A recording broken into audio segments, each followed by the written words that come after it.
But like God puts us in a waiting room and makes us wait, like he did with David for over 10 years, God also starts in small things with us.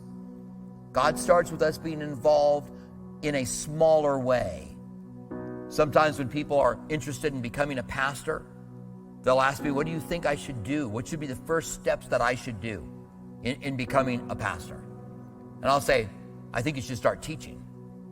Whatever you're going to do when it comes to schooling, seminary, Bible college, whatever those things are, one of the things you should start doing and do through this process is teaching. Go find a Sunday school class that has a need. Go teach the junior high. Go see if there's opportunity in high school. But become a teacher and begin honing that. I've been surprised over the years how many people are like, I think I'm just going to wait until I get a church. And I'm like, really? Well, you want to be Billy Graham when you roll out, and be used by God in this great way, and I'm not going to be used by him until then? Paul said to Timothy that he was supposed to sharpen the gift that he had been given. We each are given a gift, and we want to sharpen that gift. They start with small things. And I think there's a reason that when you go out on an adventure for God, that God starts us off in small places. Because if he didn't do that, we would become prideful. We would think, I'm all that. And so God allows us to go through some struggles, and it's a good thing that we do. I think of a statement made in the Old Testament. God said, as for the bears and the lions, and there used to be bears and lions in Israel, as for the bears and the lions, the wild animals, I did not drive them out all in one day, because it would not have been good for them. So it wouldn't have been good for them to subdue the land all at one time. They needed the struggle for themselves. Listen to what Jesus said in Luke 16, 10 through 12. He who is fruitful in what is least is also fruitful in much. And he who is unjust in what is least is unjust also in much. So the smaller things in our lives are testing us as to whether or not we are going to do what's right or wrong. We might look at something grand and say, I would do the right thing there, but are you doing the right thing in your life now? Because it's the right thing in your life now that matters for what God's going to give you in the future.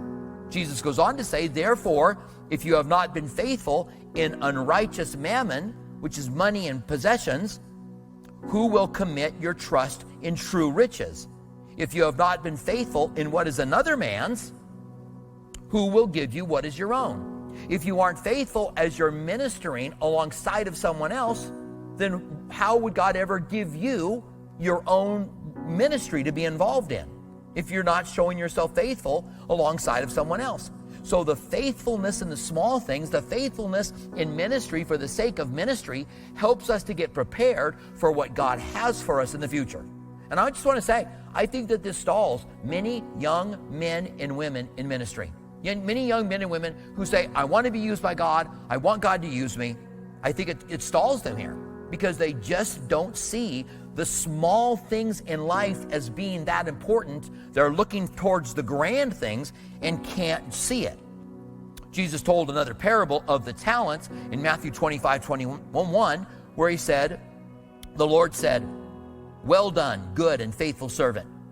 You were faithful over a few things. I will make you a ruler over many things. Enter into the joy of the Lord. And we see this principle taught by Jesus on several different occasions, to be faithful in the small things. And it's not like the small things aren't important. And this is where we get lost sometimes. We think something that isn't large isn't important, forgetting that people are involved in small things and that Jesus would leave the 99 to go after the one. So why would we think that something has to be large before it's important? In fact, in the Song of Solomon, chapter 2, verse 15, it says, catch us the foxes, the little foxes who spoil the vines, for our vines have tender grapes. Take care of the small things, is what this proverb is saying. Take care of the small things, because the small things can spoil the vine. and be faithful in the small things.